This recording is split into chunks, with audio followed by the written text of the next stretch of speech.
Welcome in Gyan Babida channel. Today I am Rakesh Yadav. I am telling you English translation rule which is very compulsory for question answer. How to write question answer in Hindi to English. Because we belong to Hindi medium, so we think on Hindi. Hindi पर सोचते हैं फिर उसकी English कैसे बनाएं। तो English बनाने के लिए सबसे पहले मैं कुछ टिप्स बताता हूँ, तो आप ध्यान में रखना और उसका क्वेश्चन आंसर में प्रयोग करो। मोस्टली ये 10th क्लास में, 11th क्लास में, 12th क्लास में बच्चों को सबसे पहले इंग्लिश ट्रांसलेशन अपन को सबसे पहले मैंने रूल नंबर 1 जिसे मैं आपको बता दूँ, इसमें आप क्या करो, पास्ट इंडेफिनिट टेंस सबसे इंपॉर्टेंट है। उसमें सब्जेक्ट लगाते हैं plus second form plus object, subject plus second form plus object. इस सूत्र का प्रयोग करके अपन क्या कर सकते हैं, क्वेश्चन आंसर को लिख सकते हैं। एक छोटा सा पैराग्राफ है ना, एग्जाम के अंदर लिख सकते हैं। आपको कि सर इस क्वेश्चन से कैसे लिख सकते हो, देखो वोकैबुलरी तो आपकी मीनिंग और वोकैबुलरी तो स्ट्रांग होनी चाहिए। वोकैबुलरी के साथ साथ कुछ रूल ध्यान हो, sure you can write it, आप लिख सकते हो। हाउ टू राइट इट, कैसे लिखोगे आप? अब जैसे आपने कहा इसका प्रयोग कैसे, जैसे मैंने कहा मैंने एक पत्र लिखा, मैंने कहा इसकी इंग्लिश आप बनाइए। तो सबसे पहले आप इसका आइडेंटिफिकेशन कीजिए, व्हाट इज टेंस, कौन सा टेंस है। लिखा खा के क्या गया, it means past indefinite tense. क्यों, इसकी पहचान है खा की खे, गई लाई पाई, और ता था तीठी टेठे, ये सेकंड फॉर्म हो गया ना। क्यों, क्योंकि मैंने एक पत्र लिखा तो सीधा देखो I, second form wrote, I wrote a letter, I wrote a letter, मैंने एक पत्र लिखा, हो गया ना इंग्लिश। तो इस तरीके से ये पहला रूल मैंने आपका एक कंप्लीट करा दिया। आपने कहा सर केवल 8 या 10 रूल याद कर लो आप, sure you can write correct question answer. केवल 10 नियम, रूल्स, 10 फॉर्म। अब आपको कि सेकंड रूल क्या है, रहा था नहीं,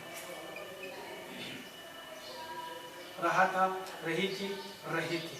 अगर ये आ जाता है तो आपको ध्यान होगा subject plus was verb plus ING plus object.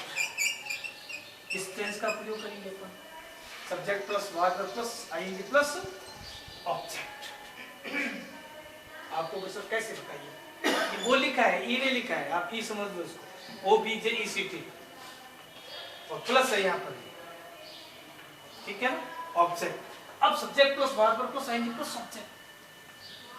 मैं सड़क पर दौड़ रहा था, I was running on the road. क्यों, इसमें रहा था रहते आ गया, तो इसमें मैं सड़क पर दौड़ रहा था, सड़क पर दौड़ रहा था।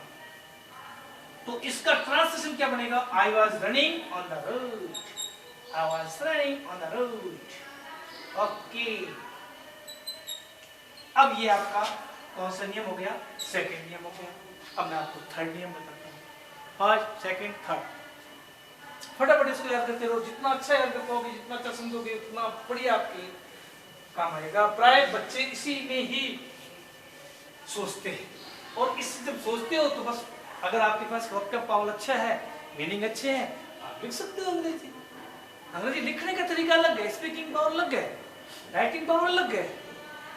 अब रूल नंबर थर्ड में देखा होगा, कभी कभी वाक्य में या करता था, या करती थी, या करते थे आता है, तो उसमें क्या करते हैं, यूज्ड टू का प्रयोग करते हैं।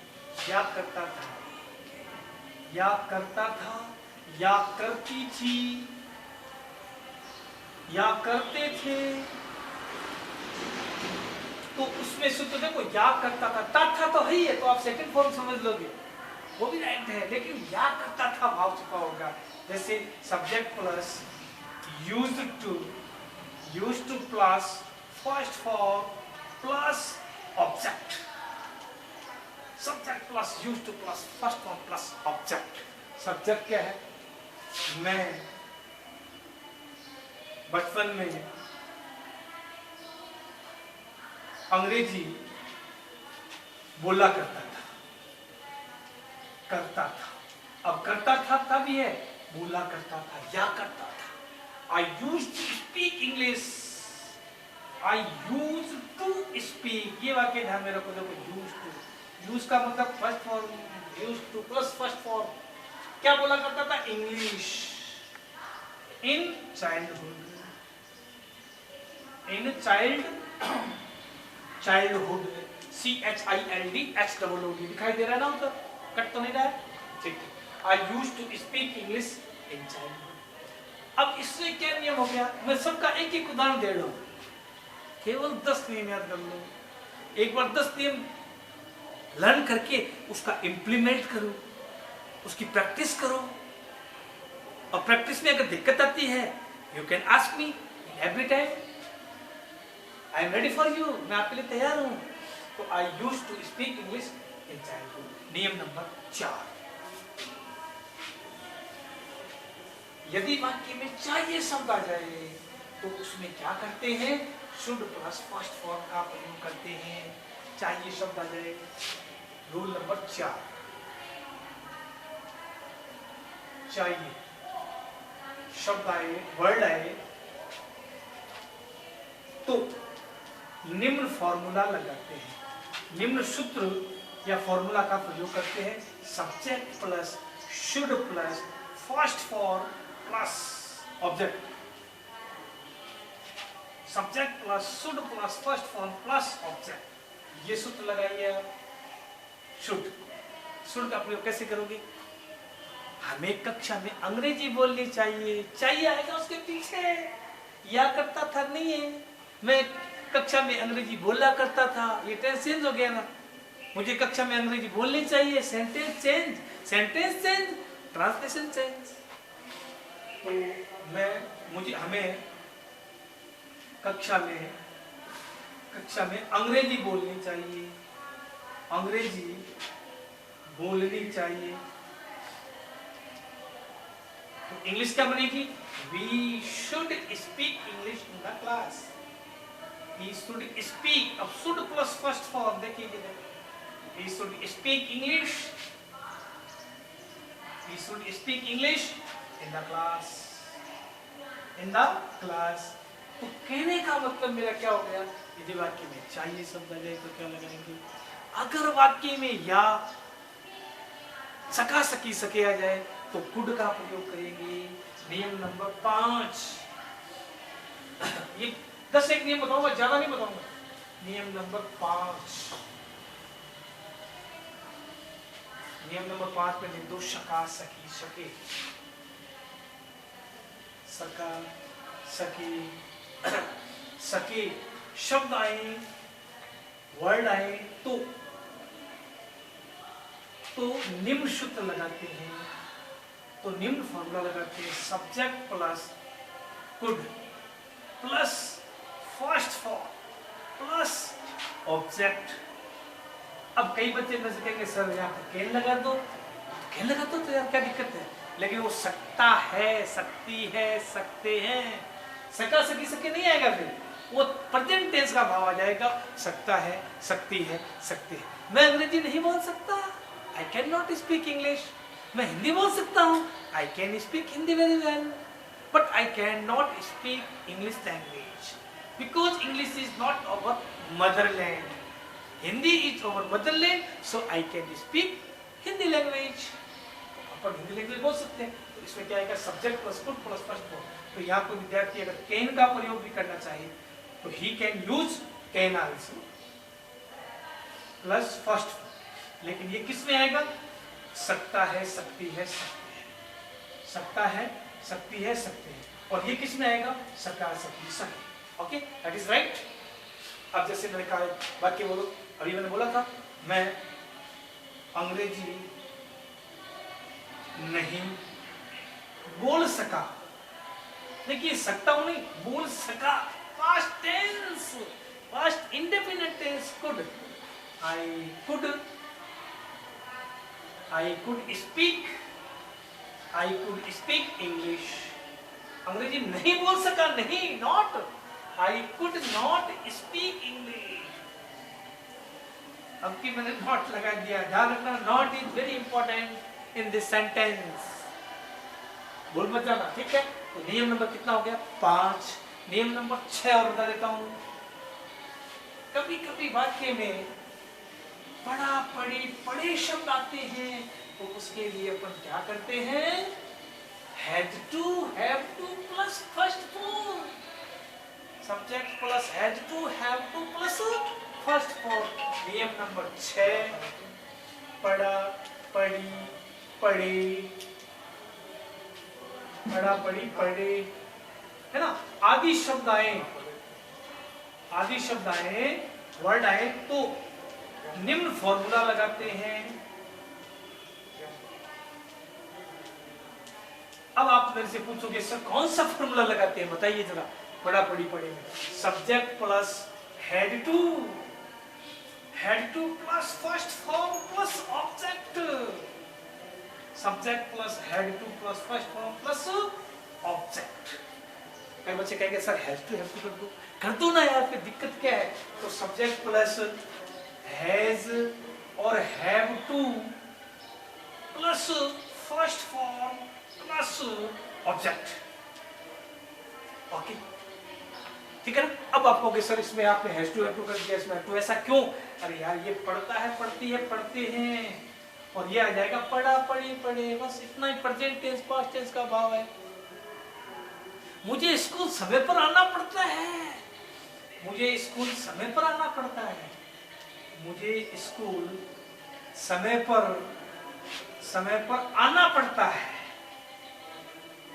अब देखिए पढ़ता है, पढ़ा नहीं, पढ़ता है, तातीते हैज आएगा, तो मुझे, तो आई हैव टू के साथ first form, have to come, I had to come, है ना। I had to come to school on time, on time, समय पर स्कूल आना पड़ता है, हैड टू कम लगा दिया। मुझे कक्षा में अंग्रेजी बोलनी पड़ी, मेहमान आए हुए थे, so I had to speak English in the classroom because due had come, आ चुका था in this college, so I had to speak English in the classroom because I am an English teacher, so I had to speak English in the classroom, इसलिए मुझे कक्षा में क्या करनी पड़ी, had to speak English, I had to speak English। अब had to हो गया, या have to था, या had to हो गया, बोलनी पड़ी, पढ़ती नहीं, बोलनी पड़ी, I had to speak English in the class, in the classroom। तो ये कौन सा नियम हो गया, नियम नंबर 6। नियम नंबर 7वां, और अब मैं आपको बता देता हूं।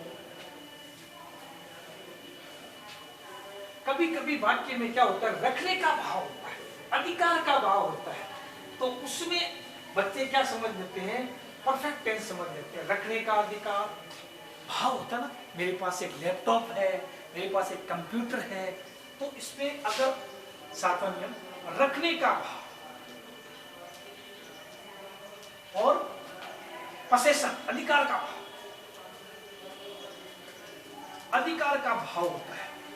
तो रखने या अधिकार के भाव के अंदर सब्जेक्ट प्लस हैज और हैव, हैज और हैव प्लस ऑब्जेक्ट। अब बच्चे कहेंगे गुरुजी हैज हैव तो चुका चुकी वाला है क्या? नहीं यार, वो चुका चुकी आता है, और इसके अंदर केवल रखने का भाव है, अधिकार का भाव है।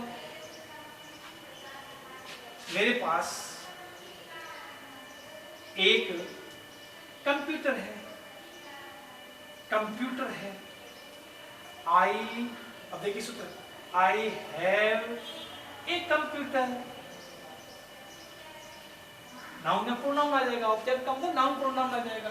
तो मेरे पास एक कंप्यूटर है, आई हैव ए कंप्यूटर, इसका मतलब रखने का भाव अर्थ में आ गया। अब अगला नियम बता देता हूं मैं, नियम नंबर 8। मैंने 10 कहे थे ना आपको, 7 हो गए, 8वां नियम और बता देता हूं। 8वां नियम आपने पढ़ा होगा, ने लगा, ने लगी, ने लगे आदि शब्द आते हैं। ने लगा, ने लगा, ने लगी, ने लगे, ने लगा, ने लगी, ने लगी आदि शब्द आते हैं। तो सब्जेक्ट प्लस बिगेन टू, बहुत स्पीड से मैंने थोड़ा बताया, begin to plus first form plus object. जैसे नहीं लगा पांडव जंगल में रहने लगे, तो begin to plus first form plus object, Pandav जंगल में रहने लगे। पांडव जंगल में रहने लगे, तो अपन अंग्रेजी क्या बनाएंगे, पांडव बिगेन टू लिव मान रहना। अब देखिए फर्स्ट फॉर्म आ गया ना, सूत्र देखिए begin to plus first form, मेरा subject plus begin to plus first form, तो Pandav begin to live wood, in wood लिख दो, वुड मान जंगल होता है, इन द वुड कह दो, जंगल में रहने लगे इन द वुड। तो नियम नंबर कौन सा हो गया, 8वां।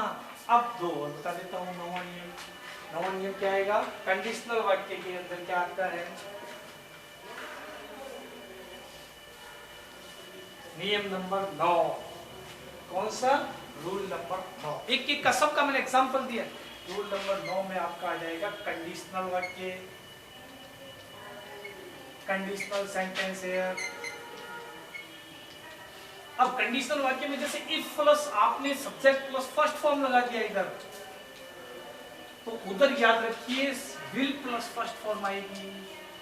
अगर आप ट्रांसलेशन में से सोचते हो विल प्लस फर्स्ट फॉर्म, इधर इफ प्लस सेकंड फॉर्म लगा दी तो क्या आएगा, would should plus first form, if plus subject plus second form equal to would should plus first form,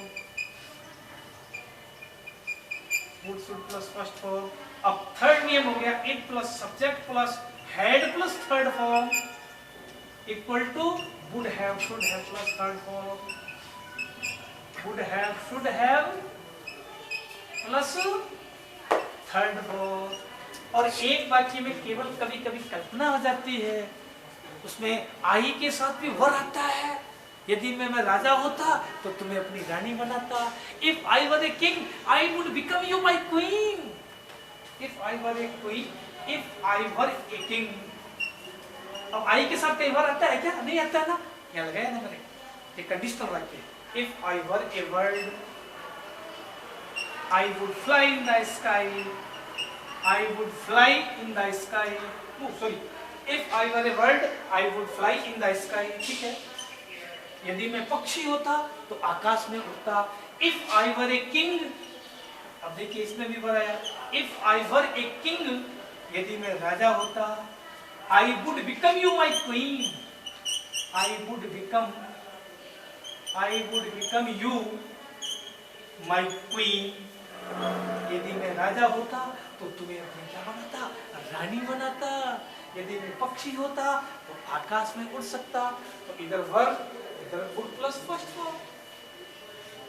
if you work hard, यदि तुम कठिन परिश्रम करोगे, you will get good marks. ये देखिए पहला नियम आ जाएगा। इन तीनों शर्तों में से किसी भी एक शर्त का प्रयोग आप कर सकते हो, और अगर कल्पना हो तो उसमें वर्क का प्रयोग कर दो, ठीक है। कल्पना में तो वर्क का प्रयोग कर दिया, और बाकी इन तीनों में से जो आपकी इच्छा हो लगा दो। जैसे if you work hard you will get good marks, if you run fast you will win the race. यदि तुम तेज दौड़ोगे तो इस रेस को क्या कर दोगे, जीत जाओगे। नियम नंबर 10 बहुत स्पीड से बताया है, नोट करना थोड़ा सा, क्योंकि आप 12th क्लास के विद्यार्थी हैं, 11th के हैं, 6, 7, 8 के नहीं हैं। तो इसका मतलब आपका कैचिंग पावर भी कैसा होना चाहिए, स्ट्रांग होना चाहिए, स्पीड से पढ़ना चाहिए। Slow and study wins the race, वो वाली बात मत करना यहाँ पर। Slow and study wins the race. नियम नंबर 10, नियम नंबर 10 में आपने कॉजेटिव वर्ब का नाम सुना होगा। किसका नाम सुना होगा, कॉजेटिव वर्ब का नाम सुना होगा। और पॉजिटिव वर्ब कौन कौन सी होती है, गेट और एक होती है मेक। अब देखिए गेट का प्रयोग किसमें करते हैं, नॉन लिविंग थिंग के आगे करते हैं, नॉन लिविंग थिंग। और ये किसके आगे आते हैं, लिविंग थिंग के आता है। एक लिविंग थिंग होती है और एक नॉन लिविंग होती है, ठीक है ना। इसके अंदर क्या करें, अपन सब्जेक्ट लगा दो प्लस गेट या गॉट का प्रयोग कर दो, गेट का भी कर सकते हो, गॉट का भी प्रयोग कर सकते हो, plus object plus third form, ठीक है। एक इसका प्रयोग हो गया, एक इसका हो गया सब्जेक्ट प्लस मेक, या मैंने लगा दिया made plus object plus first form. अब आप कहोगे सर ये क्या है, ये क्या सूत्र है? इसमें कर्ता खुद काम नहीं करता है, दूसरे से करवाता है। जैसे राम ने पत्र लिखवाया, ये वाक्य मैंने दिया, राम ने पत्र लिखवाया। एक सेंटेंस ये है, राम ने मुझसे पत्र लिखवाया, राम ने मुझसे पत्र लिखवाया। अब इन दोनों सेंटेंसों का कंपैरिजन करो, क्योंकि इसमें निजी चीज है, राम ने मुझसे पत्र लिखवाया, तो पत्र लिखवाया ना, निजी थिंग्स है ना, निजी थिंग्स। निजी थिंग्स के आगे क्या लगाओगे? Ram, Ram got a letter, और थर्ड फॉर्म क्या जाएगी? रिटर्न।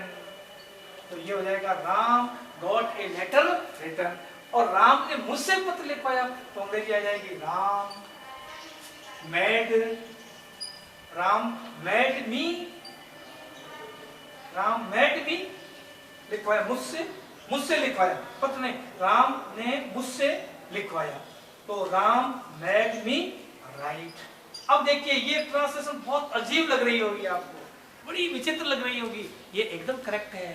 देखो कैसा वाक्य लग रहा है, बड़ा अच्छा लग रहा है। Ram got a letter return, Ram made me write, लग रहा है बद्दा, सही है ये, क्योंकि इसमें कर्ता क्या है?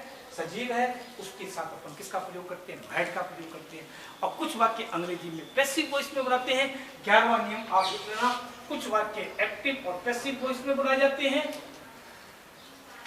और पैसिव वॉइस में बनाने के लिए जैसे this letter was written by me, this letter was written by me, this letter was written by me. ये पत्र किसके द्वारा लिखा गया? मेरे द्वारा लिखा गया। तो मैंने कितने नियम बताए? 11 नियम, बहुत स्पीड से बताए, आपने इसको कैच किया होगा। ये 11 नियम का आप फॉलो कीजिए, sure you can write your answer Hindi into English. Thank you everybody. Next time I will tell you next topic. Okay, bye. See you.